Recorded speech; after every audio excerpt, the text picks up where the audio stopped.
came in. I'm estimating her to be about 9 weeks old. I don't know her name yet. She just showed up at Horse Plus. And her left eye is either already ruptured or on the verge of rupturing. And she is painful and visionless. So our indications for an enucleation, which is just removal of an eye, are an eye that can no longer see permanently and an eye that's painful. A blind eye that's not painful, we can leave in. But in this kitten's case, this eye, you can see how bad the swelling is. This could actually be a retrobulbar abscess. So Alex and I are both gonna kind of come in here and do a little exam before we start. But the plan is to surgically remove the eye.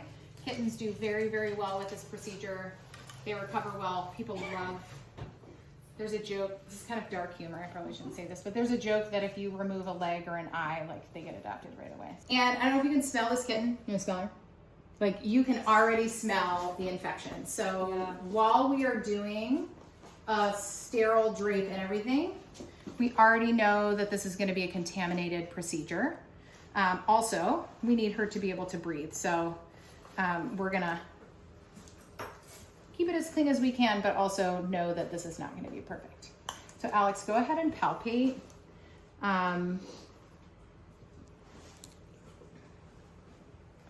Sometimes an abscess will be really, really firm. Sometimes it will be super fluctuant. There's definitely some pretty firm, yeah, but you know, not like bony firm. Yeah. So I don't always approach these the exact same way. In this cat's case, my surgical plan is just to extend lateral canthus so we can see everything we're looking at, because we can suture that right back up. And it seems like the lateral canthus seems to maybe be like the origin of her issues anyway. I agree. In this case. So we could use a scalpel blade or we could use our Metzenbaum scissors. I would palpate like bony orbit. So feel where your bony orbit ends. You don't want to go past there for sure. There's a lot of important stuff over there. But you can extend like probably that far. Like kind of up to like where the edge of my finger and your goal is to go through skin and like sclera but not puncture the eye. If you puncture the eye, no big deal. But our goal is to not puncture it. Yeah. And is there like, I don't know, I'm kind of feeling like doing like reverse. Yeah, do it. Maybe? You can do either way.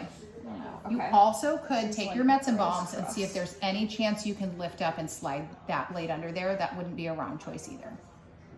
So your entry point would be under that. Yeah, and go ahead and open it up. Yeah, look, I love that. Fantastic. So not traditional for this, but I love it. Okay, I think I'm gonna stabilize your head for you. Thank you. And if you're not happy, you're okay. Just cut through. You're gonna have some bleeding. Just do it. And now I guess my Metzenbaums are gonna prevent me from going. Yeah, beautiful. Too far? You think that's? I would stop there and let's look at what we got. I'm putting scalpel here. Oh. At least it was me and not you, right? I mean, so I just ruptured the eye. It was gonna happen. Yeah. Okay. So, most important thing about enucleation is we got to get everything infectious out, and we have to get everything that's going to cause a problem if we leave it in out, which includes a lot of our tissue, right? So we don't want to just remove our eyeball. We want to remove other stuff, and we're going to have to go on gas. Give me 1 second. I have one trick that I'm going to try that I should have done ahead of time. You got this? Yep. I'm going to have to swap this. She's not gonna like this. She's gonna be reactive. But. Okay.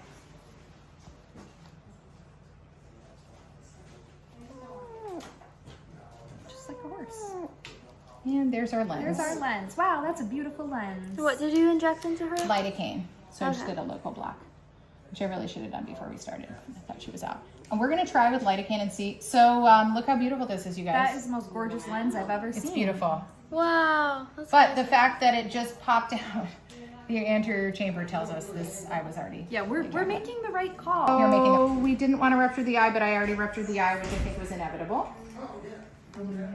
You were like barely touching it and it ruptured, so yeah, it seemed inevitable. It's gonna happen anyway. So this is the vitreous. That's exactly right. So I'm gonna put a little bit of pressure on this eye, and I'm just gonna start snipping, knowing that I have a lot I have to transect. I also can do like kind of some blunt dissection. Right, so once I get to this plane, I can just kind of snip around. We are gonna have some vasculature. Really the main vessel that we need to worry about is gonna be right at medial canthus. And I totally forget like what the actual names of the vessels are. It doesn't really matter. Yeah. We got optic nerve bundle, we got one big one at the medial canthus. Otherwise, we're gonna have just kind of some residual bleeding and we don't really care a whole lot. So do you see what I'm doing? Yep. Do you wanna come over here and take over from me? Sure.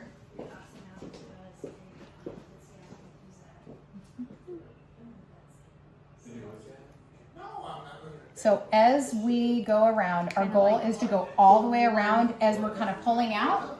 As soon as we can clamp our optic bundle, we're gonna ligate it off and we're gonna be done.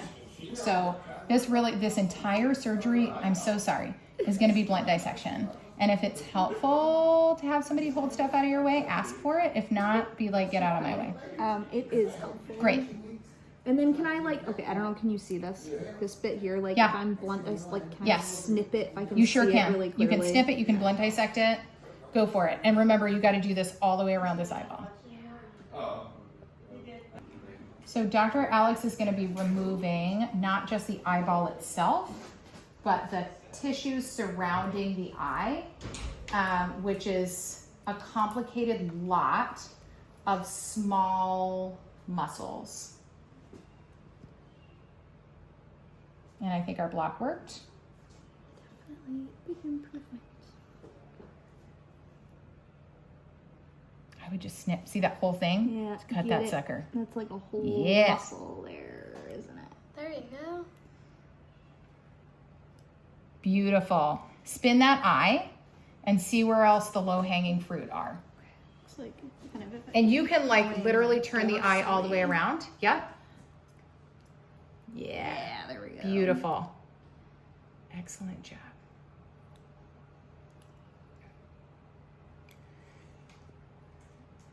This is basically what we do with horse eyes too, except instead of lateral canthus, I do suture the lids closed and I like use that as my purse string. Yep. And can I cut? You can. Yep. The big bleeder is like actually in the medial canthus. So this little stuff that's right here might bleed a little bit, but you're still great. Just keep slicing away. I have one suggestion. I would stop, I would take this and I would get a healthier bite of a lot more so you can put more traction on more of that. There we go. Beautiful. Being able to kind of pull and twirl is really going to help your speed. All right. And if you want to like be on the other side of the table or reposition your patient or anything like that, just speak up. I think if I can cut Do it. through Yeah. our nictitams here. How's our time looking? 11:36. We're good. Great. This is all we're doing before lunch. Awesome. Perfect. Alex is doing a phenomenal job. For anesthesia. Got it. Thank you. Position here. Hold this up for you. Thank you. That is very helpful. I'm going to blot for you. Thank you. Also very helpful. Yep. Okay. So I would, yes, get in there and do some blunt dissection. Beautiful. Beautiful Oh, there job. we go. That was a nice, like, Awesome. blunt dissection. Okay. Pop. So if you visualize, you have to be able to pick this up high enough you can clamp everything behind it. Hold that in your brain. This like dorsomedial aspect is probably where we're most attached still. I'm going to block for you. Our aqueous humor is Great going job. everywhere now. A girl in my class made earrings out of animal lenses. She would like soak them in formalin and then like somehow preserve them. And they were the Oh wow, that's crazy. Cool. I had a pair They're that I so lost years pretty. ago and I was really sad. They really are beautiful. I mean, look at it. It looks like a droplet of water. It does. It's like this gorgeous. little glass novel. You're getting close. Do you feel it? Like, look how Yeah, far out. It's like real So, close. Obviously, the eye has ruptured, right? But like, kind of a yes, hot mess exactly there, what you're here. doing. Yes. Just trying to find like areas of Yes. resistance now. Basically. This is basically exactly how you take a horse eye out on a larger scale with much firmer things. all those muscles. Beautiful. Awesome. Alright, I think we're you're like, pretty close to being yeah, there. we're All right. we're close. You just don't want to pull too hard on optic nerve because you can cause like vasovagal Yeah. bradycardia. But I think you're, oops, I think you're pretty close to being there. Okay. I feel like we're pretty Great, let's try it. freed up here. Let's do it. So you're gonna take this guy and visualizing that you want the entire contents of your eyeball, you're gonna try to clamp optic nerve only, like optic nerve bundle in the back of the eye. Try and feel it, or Do is it. her little You tiny sure eye can. socket too tiny? You totally can. If her eye hadn't ruptured, there would be no way, but you totally can. And feel free to like move it around as you're feeling.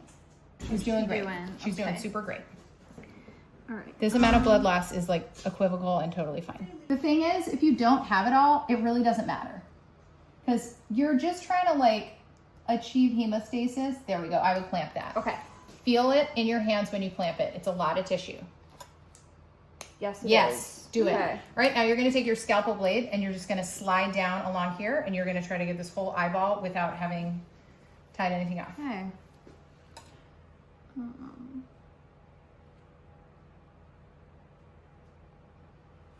This is actually one surgery where having a blade holder is actually really helpful. I'm sorry I didn't get you one. I'm gonna hold this for you. Is that helpful? Thank you. Yeah. Okay. It is. Trying to like go really slow. You're doing a so great I'm job. not- We're almost done. Like this is the whole surgery is removing the eye. Wow, that was pretty fast. Yeah, because Alex is a rock star. Good job. Well, the only time I've ever done this is on a beagle, and it took a lot longer because there's a lot more there. So Yeah. I can imagine on a horse. You really like I mean, I've seen some it on surgeries horses, but- you can just like be aggressive with and There some we you go. can't. Yay! Yay! So now Good you have to job. proclaim whether it's a girl or a boy, which is what I always do. What do we think? Mm-hmm. I think it's real tough to call on this one. I think so too. All right. I think So it's a girl. I love it. So I think you got everything out of here. We left a little bit of tapetum lucidum. We're totally fine with that. We I are. don't care. Okay. I'll be real honest with you. You often don't even need to ligate these. So this is where I usually take just a second and I'm gonna like just leave this clamp on here because there's an excellent chance that when we take this off, we're not gonna have to do anything. So what we're gonna do in the meantime, you're gonna pick your Mets and Balms up and you're gonna look at this and go, I need fresh margins because I can't just sew an eyeball closed, but I wanna give myself lots of available space. So you're just gonna gently, some people take a hemostat and clamp and slice, and some people hold it up and take your Mets and Balms and cut along. There's really no right or wrong reason, but I like to try to be really intentional, this is a tough one, but if some cats have any remaining tearing and they have a tiny, if this little punctate hole stays open, they won't have any issues. If you cut into this and remove this, then you have no residual thing and they end up with a seroma. So I would be real gentle with that, but like basically right here, like as soon as you want it. So you decide whether you want to do Mets and Balms or I feel like hemostat. I like the forceps with the Mets. It's all about what you want to do based on feeling. On such a tiny eyelid. Your patient is super stable.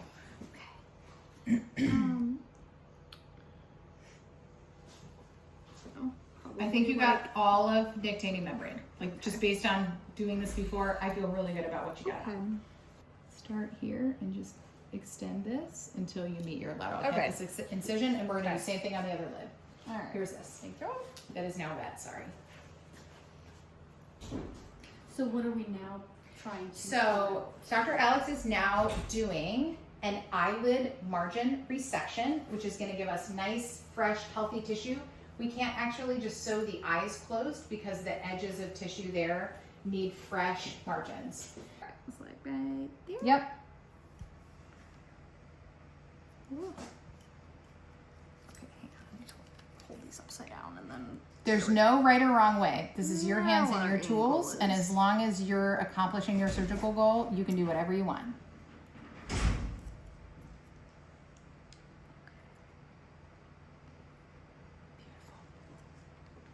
Love it. Fantastic job. Okay, now is our little moment of truth. Unlike a pedicle, you drop that optic nerve bundle, you can clamp it again super easily. So I'm gonna have you do this.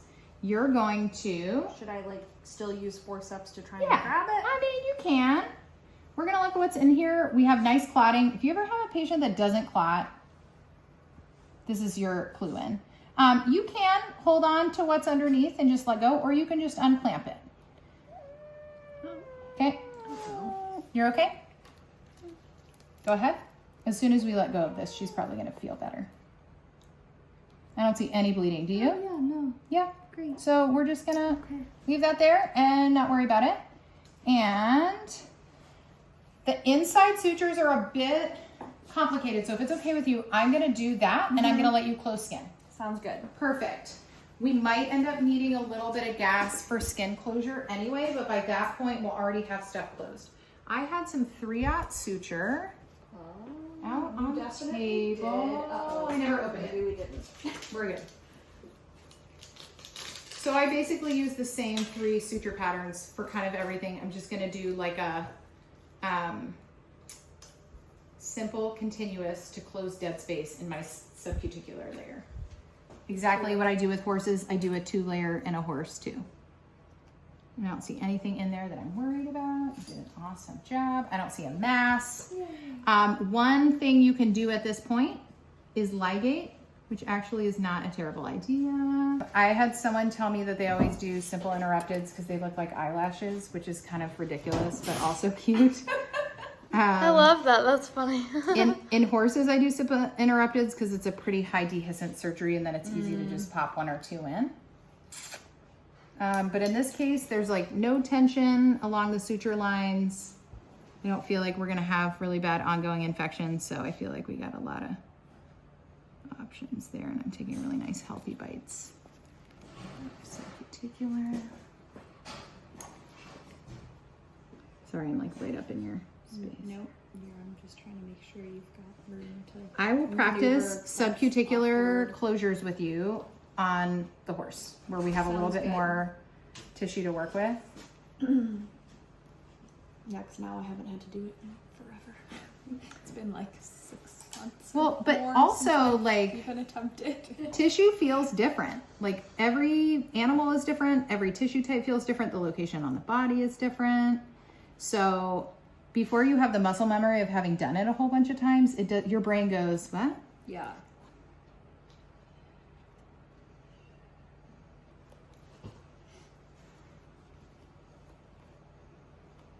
All right, I made a little bulge and I'm gonna put 1 suture in to close the bulge and I'm gonna have you do the rest.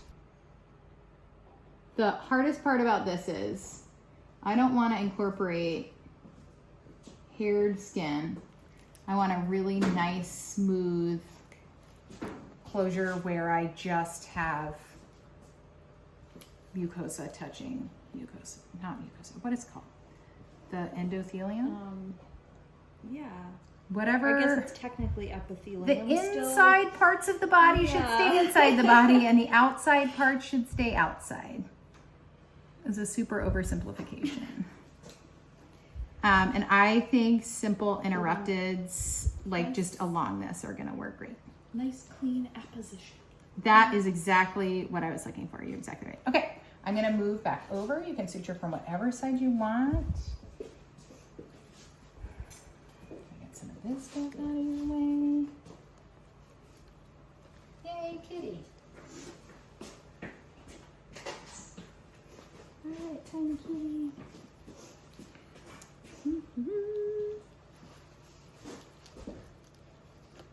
Okay. Starting the medial campus. I'm Beautiful. trying to just see like where exactly. Unlike an abdomen, there's no Margins bladder. There's like, you Right. got a big pocket of air. There's literally, we underneath just you. took out the important That's thing that we exactly could right. have stabbed. If you stab in the wrong spot, it's gonna be totally fine.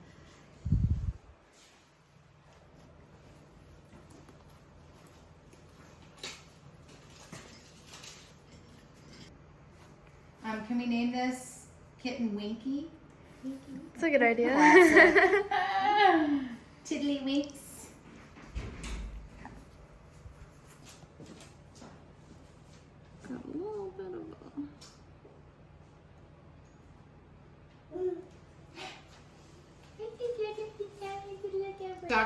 Alex just finished up this surgery. We had to remove this little kitten's left eye.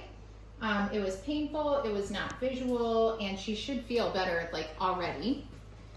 And Alex did almost the whole surgery, and she did a fantastic job. And we named this kitten Winky because she only has one eye now. She's doing great. She does still need to be spayed, so we'll have her here in our hospital until she's fully recovered from her eye surgery and stable enough to go under anesthesia again. But she did great. Perfect. Good boy.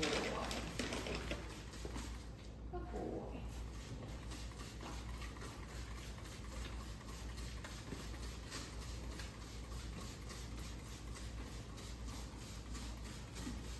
I'm gonna hold this, okay? You're very nervous. Easy. Good boy.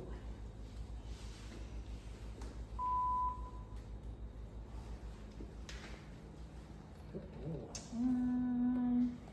Easy. Good boy. So far, no kissing fine.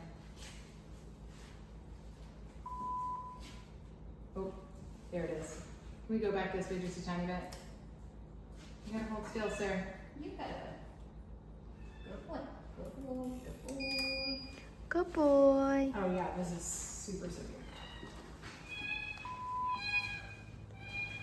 Ugh. 1, 2, 3, 4, 5, 6, 7 vertebral spaces affected. Do you want one here, or are you good with where you ended? I think we're, yeah, I think I was let's. trying to not let it off of it. No, because it's here. being reactive. Whoa. Yeah, so he's got like Mm-hmm. all of these changes. No wonder he didn't want to be ridden. Yep, and this one too. Yep. Well. So. Ooh.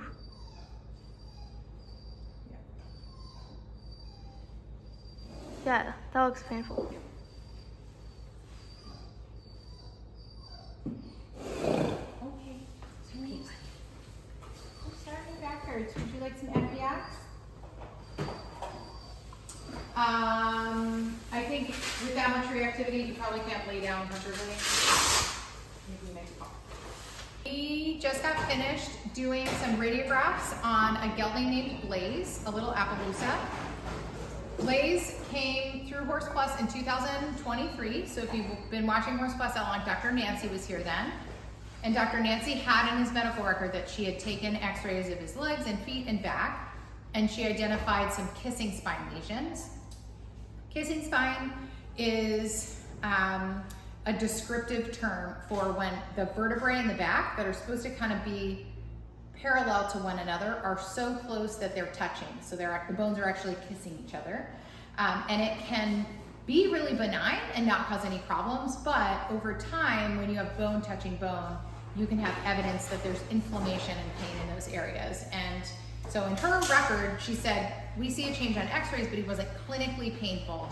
So probably at the time, his back wasn't painful on palpation, and he's only 13 years old. But he was returned because the owner was having problems with back pain. And on palpation, he was very, very reactive, withers all the way to lumbar spine. In response to very gentle palpation, he had a very severe response. And when we took radiographs, we identified that at least 7 vertebrae were affected, and there was a lot of active inflammation. So if your horse gets diagnosed with kissing spine, it might cause 0 problems their whole life, or it may cause really severe back pain. And we always treat the patient at the diagnostic. So today, Blaze was very, very uncomfortable. I immediately gave him some pain medication. But unfortunately, a lot of those horses get so uncomfortable that they can't even graze comfortably, because all of the soft tissue structures in the neck stretch when they're attached to those vertebrae. A lot of them can't lay down comfortably to rest. They can't roll comfortably. And so it really becomes a quality of life issue. Again, not all cases, right? Some cases of kissing spine are fine. But in Blaze's case, it was quite severe, and he has multiple vertebrae affected. So I am gonna make the recommendation that we give him the last act of kindness. And until that time, he's gonna have pain medication. he probably has been experiencing discomfort, and thankfully the people who adopted him did exactly the right thing. They contacted Horse Plus. We brought him back here. They didn't have to cover veterinary costs for more diagnostics or anything like that, and we can make sure that he has comfort and dignity right up to the end. So not the outcome that we want. It's been a tough day today. We lost Mahogany too earlier today, but our job is to advocate for animals. It's not to tell people what they want to hear. It's not to prolong life. It's to promote quality of life for our patients. So that is our update on